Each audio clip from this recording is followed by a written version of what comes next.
Tudo bem, Renato? Boa noite. Boa noite. Queria primeiro uma avaliação sua da partida. Fortaleza acaba tendo mais uma derrota nesse campeonato brasileiro. E diante disso, a situação para sair do rebaixamento, você ainda acredita que isso vai acontecer? Ou no passar aí das rodadas vai ficando cada vez mais complicada a situação do time na competição? Boa noite. Não, o jogo é analisado da seguinte forma: o Internacional entrou melhor no jogo, como também estávamos à espera que assim fosse. Joga em casa, também estava um pouco pressionado e foram à procura com mais bola de atacar o nosso espaço e a nossa defesa. Tiveram uma outra oportunidade e isso nós já estávamos à espera de uma entrada forte do Internacional. Depois acaba até por ter melhores oportunidades do que propriamente o lance que originou o gol, que é um penalti que nós cometemos, e acabamos através desse erro dar vantagem ao nosso adversário. Depois elogio novamente, a exemplo do último jogo e de vários, a reação da equipa, a reação após o golo, e começámos a pegar na bola, porque não tivemos tanta bola nos primeiros momentos, porque o Inter também teve esse mérito. Depois começámos a ter bola e começámos a jogar o jogo que nós queremos jogar e começámos a criar dificuldades ao Internacional e acabamos por chegar ao golo, até numa jogada em muito trabalho daquilo que nós queremos que os jogadores façam. Depois disso, depois do nosso golo, nós melhorámos muito no jogo e temos uma oportunidade claríssima com o Mancuso para fazer o 2-1, virar o jogo e virar o jogo a nosso favor. Mais uma vez, no detalhe, não conseguimos ajudar-nos a nós próprios e vamos para o intervalo com 1-1, mas com uma sensação de uma reação muito boa da equipa já por cima do Internacional. Aliás, o ambiente no estádio estava já no intervalo um pouco hostil para o nosso adversário. Quando entramos, quando regressámos, acertámos algumas coisas. Quando regressámos, num lance de desatenção, que até uma bola longa do meu goleiro, a equipa está desposicionada, não reage rápido ao ganho da bola por parte do nosso adversário e acaba por fazer golo. E de facto a equipa não está a defender bem, e os adversários também não precisam de muitas oportunidades para nos fazer golos. Essa é que é a grande verdade. Temos que continuar a insistir. A ausência do Sacha, que é o único médio de características defensivas que nós temos, que é o Sacha, a ausência do Sacha pesou-nos, porque aquela zona é uma zona que normalmente do segundo golo que o Sacha ocupa muito bem, e nesse aspecto obviamente nós tivemos que improvisar com dois médios que são muito fortes na construção, o Rosseto e o Mateus, e não ter nenhum meia defensivo que possa equilibrar a equipa, roubar bolas, posicionalmente colocar-se em zonas de recuperação de bola. Não tivemos, acabamos por ser penalizados e depois vamos outra vez à procura do golo do empate e dar um bocadinho mais espaço e uma outra oportunidade ao Internacional pelo espaço que nós poderíamos dar, mas mesmo assim tivemos muita bola, fomos à direita, fomos à esquerda, cruzámos, ainda tivemos um cabeceamento que obrigámos a uma boa defesa do guarda-redes, mas não conseguimos ter a eficácia suficiente para empatar e acabamos por perder outra vez pela diferença mínima. E outra vez a perder num jogo claramente por detalhes que nos continuam a penalizar. Quanto ao acreditar, que obviamente enquanto matematicamente for possível acreditamos, temos agora alguns jogos em casa, temos de jogar com adversários diretos nesta luta. Sei que o fosso está cada vez maior, subiu para 7 pontos, mas eu vou continuar a acreditar. A equipa durante o jogo mostra que é competente para ganhar jogos. Pelo menos em termos ofensivos consegue fazê-lo. Temos que melhorar a questão defensiva, isso não há dúvida, e aproveitar agora o tempo que aí vem para trabalhar esse aspecto mais e melhor, mas de facto o fosso está a aumentar, mas eu continuo a acreditar porque matematicamente é possível, e enquanto isso for possível, e enquanto vir a minha equipa a espaço jogar da forma que jogou aqui, como já jogou contra o Fluminense, como jogou contra o Mirassol no último jogo, apesar de perdermos, eu vejo a equipa em vários momentos muito bem no jogo. Depois há um ou outro momento em que a equipa se desconcentra e acaba por sofrer golos como sofremos hoje, como sofremos com o golo do Mirassol, que são golos que são de uma equipa que não defende bem. Essa é que é a grande verdade. Renato, boa noite. Boa noite. Agora são 10 jogos e eu acho que desses 10, em 6, sua equipe tomou gol no início do confronto, antes dos 20, 25 minutos. E hoje tomou um gol logo depois do intervalo do retorno. Você acha que está faltando a questão da concentração? Ou os jogadores não estão entendendo o que você está propondo em relação ao ajuste defensivo? Não, acho que os jogadores estão a entender, agora é preciso fazer. Obviamente é preciso fazer. Hoje até baixámos um bocadinho mais o bloco para tirar as costas, o espaço nas costas à profundidade dos 2 pontas que são muito agudos do Internacional e até do seu 9. Conseguimos de facto reforçar ali pelo nosso lado direito, onde o Internacional estava a carregar muito com o Bernabé e com o Carbonero, onde nos criaram algumas dificuldades por ali, foi por ali que surgiu o penalti.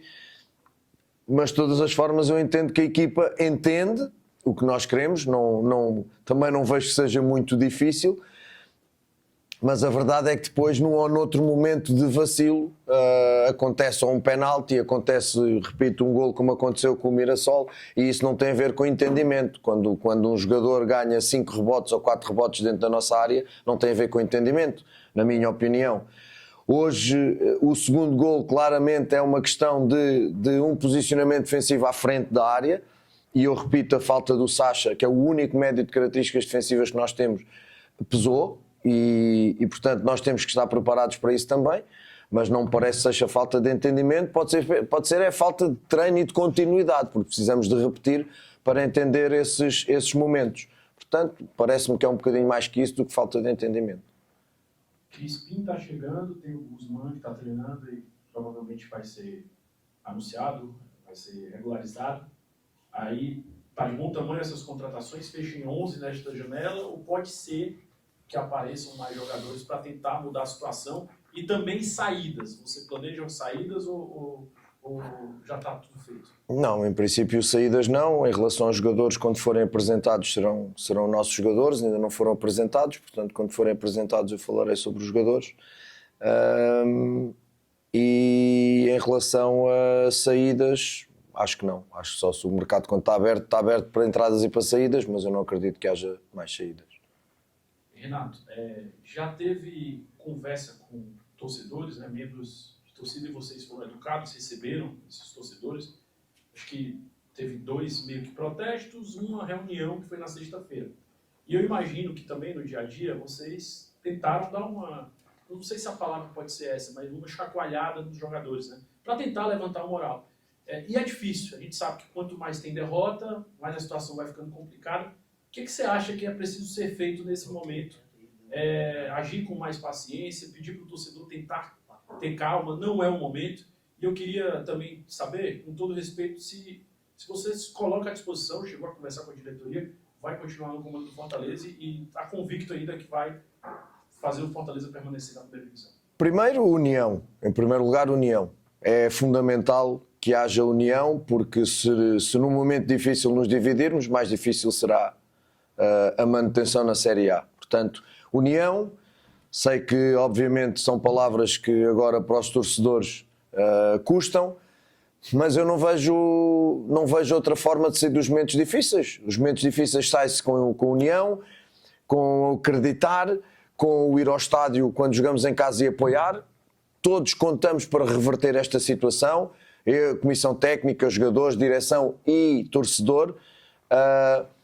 Eu sei que, e eu sou o primeiro a dizer que trazer gente ao estádio é com vitórias da equipa, é com boas exibições da equipa, não há outra, mas quando elas não estão a sair e quando ainda estamos numa luta forte para a manutenção, se é isso que o torcedor quer, pelo menos ajude-nos a vir ao estádio, ajude-nos a encher o estádio, quanto mais pessoas melhor, que nos apoiem durante o jogo, depois no final se manifestem em função do que acontecer, mas que nos apoiem. União, união, união. Eu não posso pedir outra coisa que não seja união.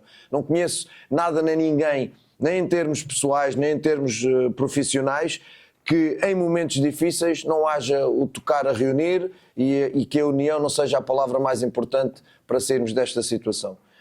Em relação à minha situação, há que perguntar aos dirigentes. Eu tenho um histórico de quando sinto que não sou solução de colocar o lugar à disposição. Neste momento Não só sinto que sou solução, como sinto que tenho, como acredito que é possível nós sairmos. Há jogadores a chegar aos poucos, vamos agora ter tempo porque trouxemos, eu na minha opinião, o Pablo e o Pierre hoje entraram muito bem no jogo, precisam de ganhar ritmo, precisam de ganhar entrosamento com a equipa. O Pochettino joga com dificuldades físicas, precisa também de melhorar o seu status físico. O Mateus a mesma coisa, estamos a arriscar um bocadinho com o Mateus na sua utilização, ele no último jogo saiu com câimbras, mas é tudo a bem do Fortaleza, porque não podemos estar agora a economizar quando o momento não é de economizar.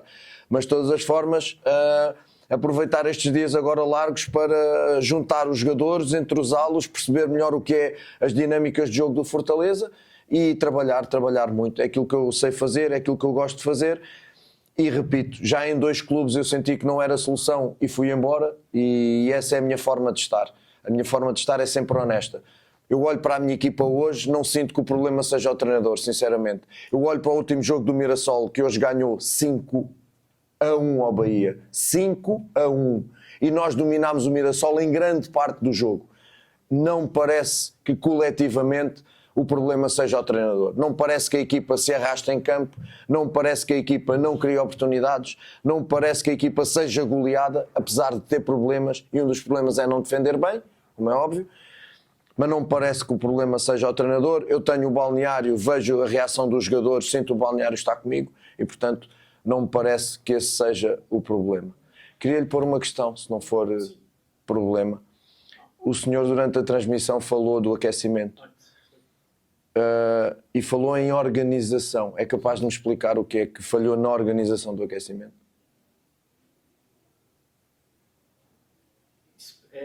Os cenários de finalização. Os cenários de finalização. Era basicamente isso. O trabalho de organização da finalização. Foi isso.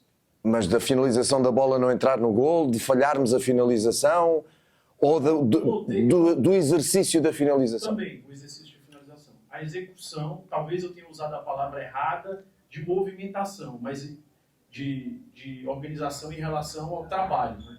Não é que houve uma falha. Esses jogadores estão posicionados para fazer isso, esses outros isso. Talvez a palavra organização tenha entrado de uma maneira errada. Pois, não, eu fiz-lhe a pergunta porque a organização do aquecimento recai no corpo técnico. E o corpo técnico faz o aquecimento como já faz há muito tempo. E eu nunca tive uma observação em relação ao aquecimento. A organização do aquecimento. Se me disser que os jogadores no aquecimento, por exemplo, na finalização, não falham, não fazem golos, falham, estão na brincadeira, não são sérios na finalização, isso é uma coisa que não tem a ver com a organização. A organização é como nós estruturamos o aquecimento. A posse de bola, o primeiro momento da mobilidade, a posse de bola, depois a finalização e velocidade de reação. Isso tem sido muito claro e muito definido ao longo da minha carreira. E eu, a primeira coisa que faço, que é curioso, a primeira coisa que faço quando o meu staff chega ao vestiário é perguntar-lhes como é que foi o aquecimento. Porque às vezes há ali algum facilitismo e eu dou ali logo uns gritos para acordar os jogadores em função do aquecimento não correr bem. Isso é uma coisa, predisposição do jogador para aquecer. A outra é a organização. E eu tinha que lhe fazer essa pergunta porque isso saiu no ar e a organização questiona o meu trabalho. E aí eu tinha que lhe fazer essa pergunta com todo o respeito, obviamente. Não, talvez eu tenha colocado de uma maneira errada, peço desculpas. Agora tem já que eu sei que eu fiz já muitas perguntas, tem um detalhe que eu lembrei agora. Você falou que só tem o Lucas Sacha para essa função de combate. Tinha outro jogador, o Martins, eu acredito que não faz mais parte dos planos, está machucado, mas o Zé Wellison era um outro atleta. Você pensa em contratar mais um para essa posição? É isso? Vai ter que repor? Ou vai ficar só o Lucas Sacha? Estamos a ver. Nem o Zé Wellison é esse jogador de características de recuperação de bola, de... Vamos lá ver. Eu a semana passada, creio eu, saiu um estudo, não sei se é verídico, se não é, em que o Lucas Sacha era o jogador com mais recuperações na Série A. Pronto. O Zé Wellison não é bem, o Zé Wellison é mais um 8, é mais um médio de ir à área e voltar. O Sacha é mais um médio posicional que, de facto, entre linhas, eu até brinco com ele, chamo-lhe o polvo, até de facto, entre linhas, consegue ir roubando bolas, seja nas divididas, seja nas questões posicionais. e tem características agressivas de defesa, que, por exemplo, o Rosseto, que é extraordinário com bola, o Mateus é extraordinário com bola, tentam corrigir, mas posicionalmente. Eu, quando faço um duplo pivô, tenho um jogador que seja mais criativo, que ajude também nas questões defensivas, posicionais, e um jogador que seja aquele jogador dos equilíbrios, que não vá tanto e que roube muitas bolas, que tenha mais e melhores características defensivas do que ofensivas. E neste momento só temos, o Zé Wellison não era, o Martínez também não, eram tudo médios muito iguais. Então nós estamos a tentar, nos dias que faltam, estamos a tentar encontrar uma solução, porque senão o Sacha ou vai ter que fazer os jogos todos, ou vamos ter que improvisar esta situação, porque de facto eu não conheço nenhuma equipa no mundo que jogue com todos os jogadores da defesa para a frente só com características ofensivas, não conheço. Há sempre um jogador que equilibra a equipa. Quanto mais tu atacas, mais precisas de alguém que equilibre a equipa. Não só posicionalmente, como também pelas suas características. Nós estamos à procura, vamos ver em contra-relógio se conseguimos.